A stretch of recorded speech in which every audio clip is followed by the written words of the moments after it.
રસ્તા કવિ હાલ્યા જાય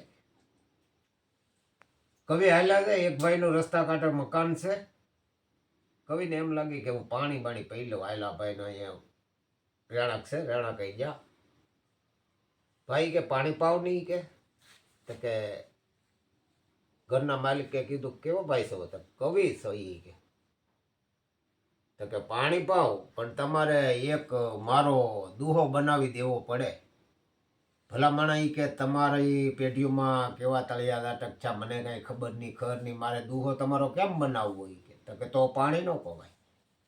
હાલો કે પાણી પાવ. કે કવિ આમ જોયું બધી એટલે વસ્તુ હંધી પાડી અને ખેડૂત હતા. કે પાવ પાણી તમારો દુહો બનાવી દે. પાણી પાયું કે બનાવી દો દુહો. બેઠા ખેડૂત ને કવિ બે.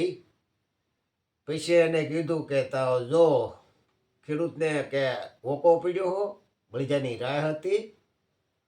અને એ જોયું કવિએ જોઈને કીધું કે ખેડૂત કે વોકો રહે તારો હાથમાં, ખીલ્યે રહે રાહ, જેથી ગેબનો ગોળો ફૂટીએ તેથી તું જંતડી વગાડતો જાય. કે બોલ કાળ ભૈરવ દાદાની.